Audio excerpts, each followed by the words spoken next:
Muito boa tarde, muito boa noite. Grupo de estudos do Oração Ação, grupo de amigos, grupo de estímulo espiritual, pesquisa, conhecimento, autoconhecimento, prática do bem. Esse é o nosso norte, esse é a nossa busca.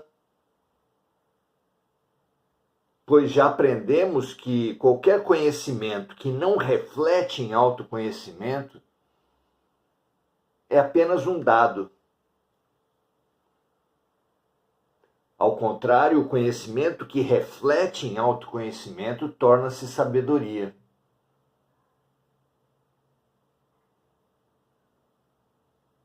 E o conhecimento e o autoconhecimento, ou seja, a sabedoria, que não busca a prática, que não tem boa vontade para ser praticada, é uma ilusão. Enquanto que a sabedoria, o conhecimento e o autoconhecimento que buscam a prática, com sinceridade, com boa vontade,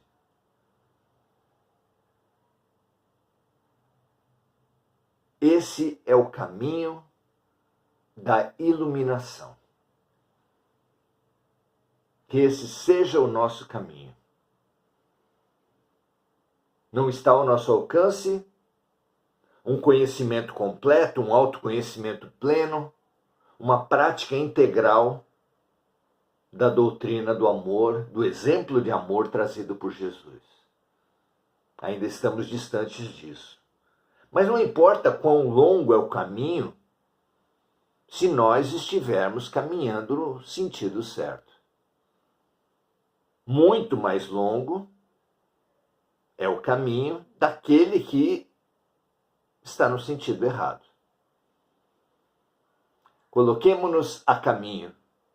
O ritmo, o tempo, importa muito menos. O rumo certo é o principal.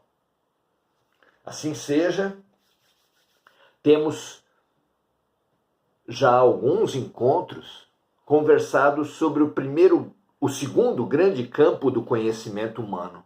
Esse livro, O Consolador, é uma revisão do guia espiritual de Chico Xavier, Emmanuel, do conhecimento humano a partir da ótica espiritual. Já conversamos aqui, já fizemos o estudo que está ao nosso alcance, sempre. Até um pouco mais do que o nosso alcance, dada a inspiração benfazeja dos amigos espirituais. Já estudamos as perguntas relativas à ciência.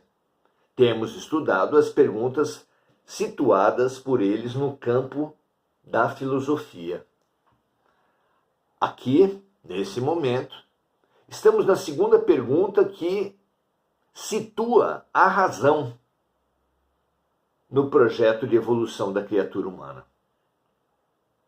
Hoje, vamos falar mais diretamente da relação da fé e da razão. Como ela tem se dado até agora? Qual tem sido a prática, a fragmentação, a oposição, a polarização entre fé e razão que nós temos praticado?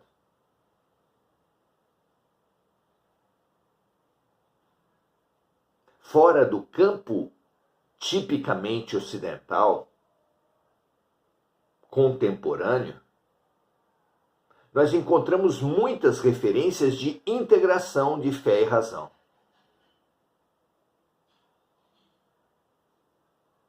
Na lenda do Rei Arthur, o mago Merlin, por exemplo, era uma referência de ciência, de filosofia e de religião. Os pajés, nas tribos, os xamãs, nos diferentes povos originários, também são referência de ciência, filosofia e religião. Até a Idade Média, pelo menos até o início da Idade Média, alguns dos grandes cientistas atuavam no contexto sob a proteção da Igreja. Mendel, por exemplo, o cientista de referência da genética moderna, era um religioso católico, entre diversos outros. Agostinho de Hipona, o Santo Agostinho, é referência na filosofia.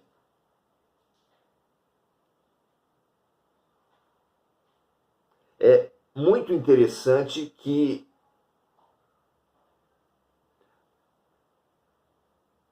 a forma como a religião lidou com a imersão da ciência, com a retomada da filosofia a partir do legado grego de Aristóteles, a forma ruim em disputa de poder, em opressão da luz que surgia, causou essa cisão. E, é claro, a má reação também dos próprios cientistas.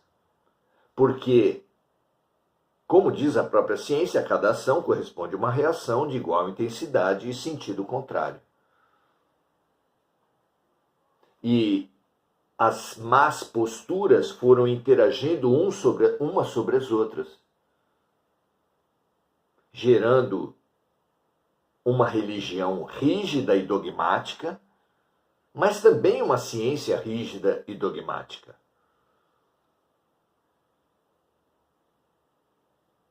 A religião negando os avanços da ciência e a ciência se apegando ao materialismo, negando a dimensão espiritual da vida. Dogmas. Dogmas incompatíveis com a evolução do conhecimento, seja no campo da religião, seja no campo da filosofia ou da ciência. O conhecimento não admite dogmas. Quem impõe os dogmas é o orgulho, é o projeto de poder, é o fanatismo, é a vaidade dos homens. Não é? Vamos ver qual é a pergunta e principalmente qual é a resposta que Emmanuel dá para a nossa questão. Pergunta 199. Questiona-se Emmanuel nos seguintes termos: poderá a razão dispensar a fé? Como evidentemente é o dogma científico ainda prevalecente em muitos círculos dos nossos tempos? Vamos ver o que Emmanuel diz. A razão humana é ainda muito frágil e não poderá dispensar a cooperação da fé que a ilumina para a solução dos grandes e sagrados problemas da vida. Tentemos desenvolver essa proposição de Emmanuel. Se ele considera que a fé ilumina a razão, podemos imaginar, não é difícil, uma ciência que atua no escuro,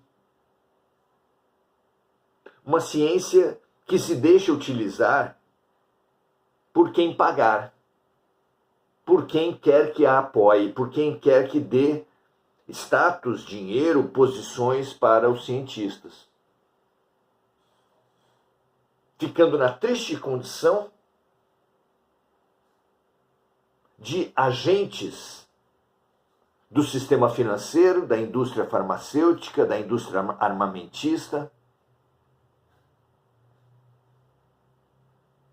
das piores forças atuantes na humanidade.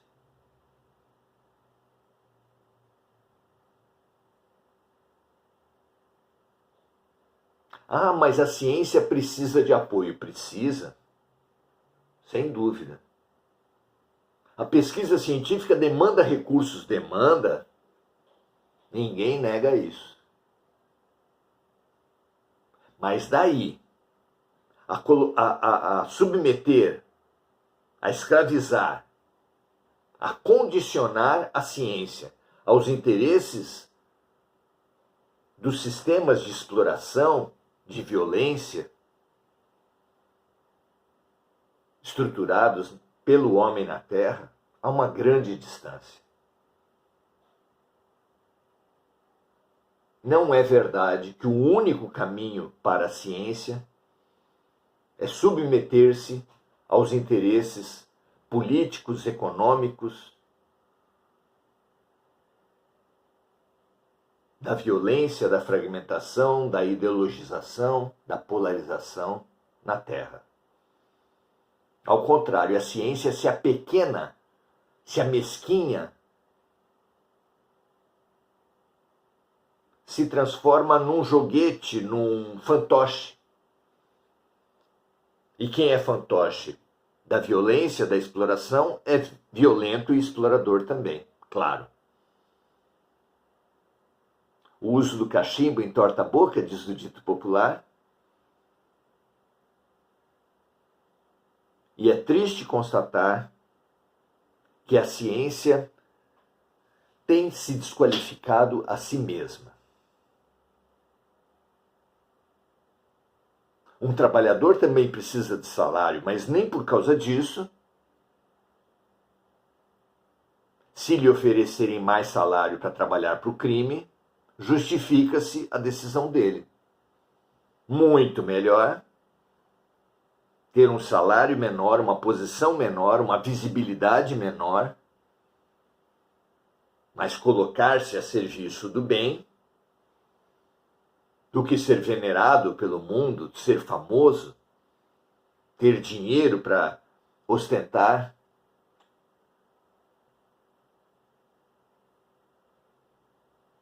Ter cargos de poder nas universidades, na sociedade, e ser a mão ou a mente que sustenta a morte e o mal.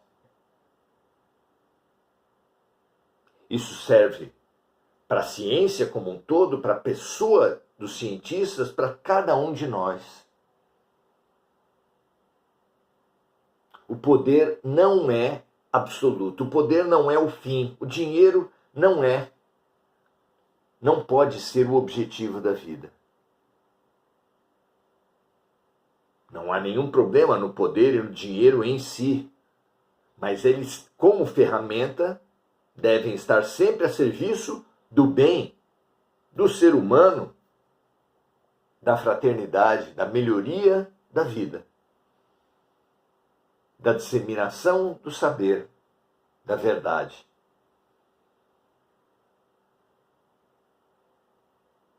Ah, mas isso é muito utópico, isso é muito difícil.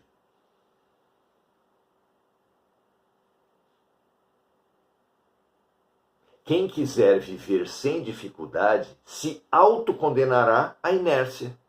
Porque, diz a física, a única condição que não gera desgastes é permanecer do jeito que está.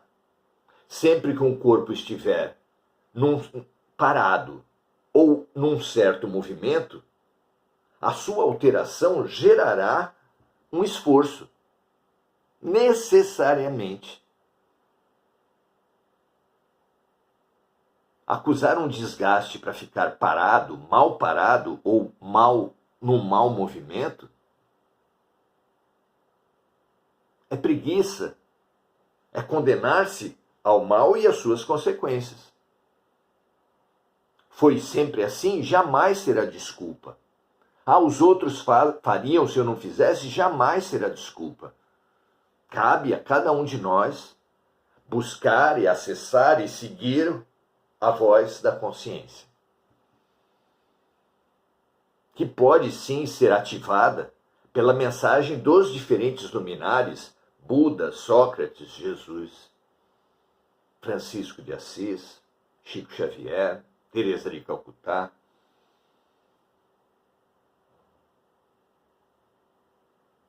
Graças a Deus temos muitos guias. Ninguém pode dizer que não há guias para a humanidade. O que falta é boa vontade para a humanidade seguir os seus guias. Isso sim. Que não nos falte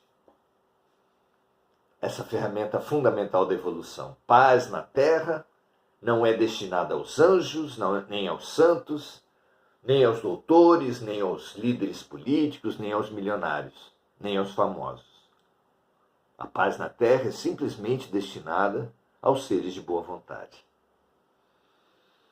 Muito bem. Poderá a razão dispensar a fé? A razão humana é ainda muito frágil e não poderá dispensar a cooperação da fé que a ilumina para a solução dos grandes e sagrados problemas da vida.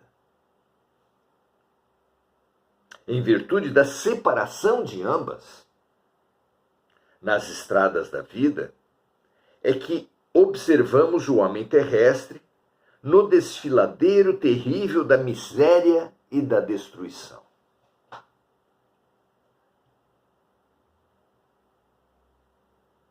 Em outro momento, Emmanuel vai trazer a linda figura, imagem,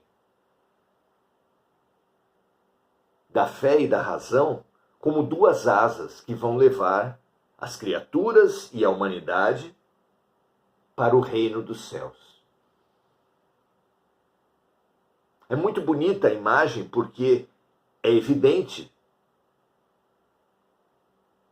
que um pássaro pode ter uma asa apenas, mas jamais poderá voar com uma asa apenas.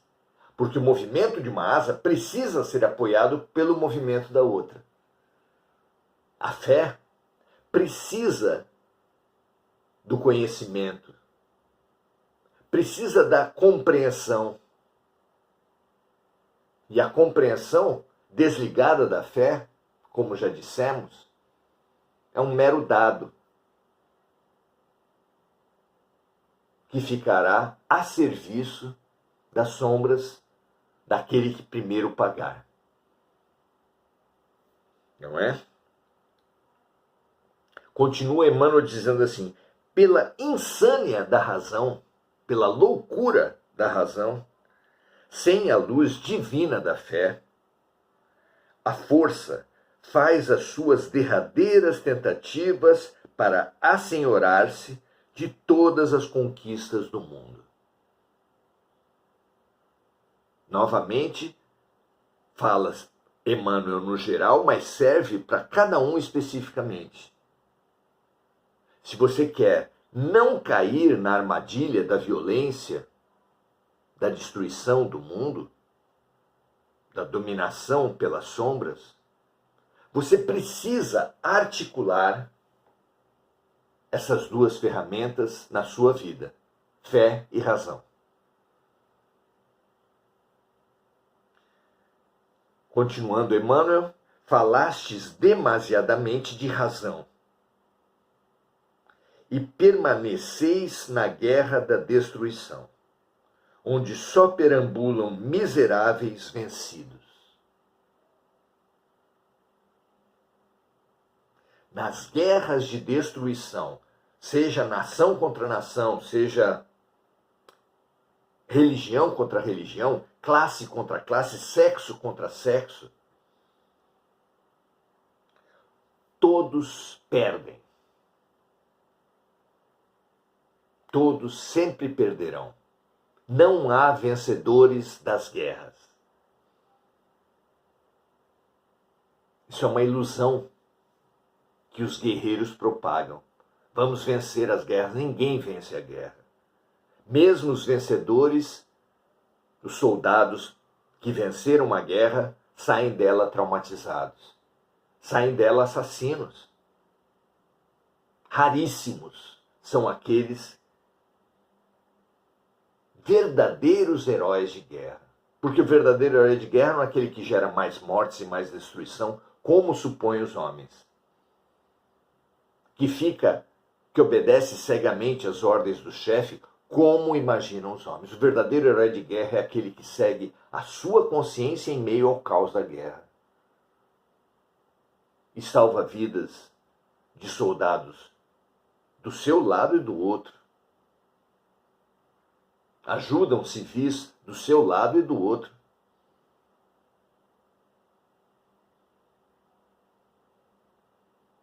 Esse é o verdadeiro herói de guerra, convenhamos, raríssimo.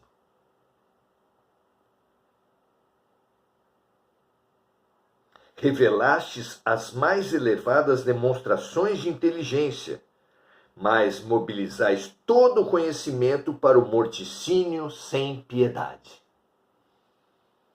A história da ciência, os avanços, as ondas de avanço científico, infelizmente, coincidem com os períodos de guerra. Pregastes a paz, diz Emmanuel, fabricando os canhões homicidas. Falamos em paz, mas fabricamos canhões. Cada vez mais poderosos pelos adventos da ciência. Pretendestes haver solucionado os problemas sociais, intensificando a construção das cadeias e dos prostíbulos. Por quê? Não focamos os conhecimentos da ciência em geral e da nossa ciência em particular para o ser humano, para a melhoria da vida, para o aprofundamento da compreensão e da fraternidade entre as pessoas e entre os povos. Já que essa, evidentemente, é a verdadeira evolução. Por que nos detemos em vitórias que não são vitórias, em ilusões, deixando de lado o que a nossa consciência aponta como a verdadeira vitória do ser, a fraternidade? Por que permanecemos assim, não é? E termina Emmanuel dizendo simplesmente: esse progresso é o da razão sem a fé, onde os homens se perdem em luta, em glória e sem fim. Não há dúvida que a internet, por exemplo, é o grande avanço, é o avanço que mais influencia a humanidade, sem dúvida. Mas por ela ter sido criada, por ela estar sendo vivida, sem a conexão entre razão e fé, é que usamos para espalhar mentiras, para desenvolver ódios, para aumentar o veneno da doença humana, em vez de nos curarmos. Que avanço é esse? Que tecnologia é essa? Que ciência é essa? Que razão é essa que serve à doença, à violência, ao ódio? Conhece uma árvore pelos seus frutos. E os frutos, o único fruto que mede um real valor de uma instituição, no caso da ciência, da razão, é a melhoria da qualidade de vida mental, física e espiritual dos indivíduos e das coletividades. Sem a prática do bem, o conhecimento, mesmo aliado ao autoconhecimento, seriam apenas ilusões. Não nos enganemos com isso. Mais vale uma mente limitada, mas que usa os seus poderes para ser útil, para servir ao bem, do que uma mente ilimitada que estaciona na inutilidade, na vaidade e no ego. Sintamo-nos desafiados por isso. Jesus disse na parábola dos talentos: quem for bem no pouco, mais lhe será dado. Nós que queremos muito do muito, muito dinheiro, muito poder, muita fama, sem saber para quê, saibamos que mais será cobrado daquele que mais recebeu. Saibamos que 1000 vezes daquele que tem pouco e usa bem, do que aquele que tem muito e usa mal ou não usa. 1000 vezes. Quem for bem no pouco, mais lhe será dado. Que assim seja para todos nós. Não importa se não temos poder para mudar o mundo. Usemos bem o poder da oração, o poder da ação limitada, da não reprodução do mal, da calúnia, do ódio. Usemos bem o nosso tempo e a nossa mente. E certamente, se realmente avançarmos nesse bom uso, mais nos será dado e mais poderemos contribuir para o mundo e para nós mesmos. Muito bem, vamos saudar os amigos Marco Aurélio Trindade, falando a ética do bem, a ética da prática, sem dúvida, é a ética pregada por Jesus. Nem todo aquele que disser Senhor, Senhor, entrará no reino dos céus, mas sim aquele que fizer, que praticar a vontade do Pai, que é o amor. Diana Costa, dando seu boa noite, prazer estar com você aqui, Diana. Mônica Silva, lembrando de amigos encarnados e desencarnados, que cada um deles receba esse alento, esse acolhimento, esse estímulo da luz aqui gerada, que a luz gerada em cada um dos corações dos que assistem ao vivo, depois em gravação, mais tarde, e que essa luz se una numa grande eclosão de luz, num grande vulcão de luz que banhe, que contamine, que ilumine toda a Terra, os corações de todos os seres humanos.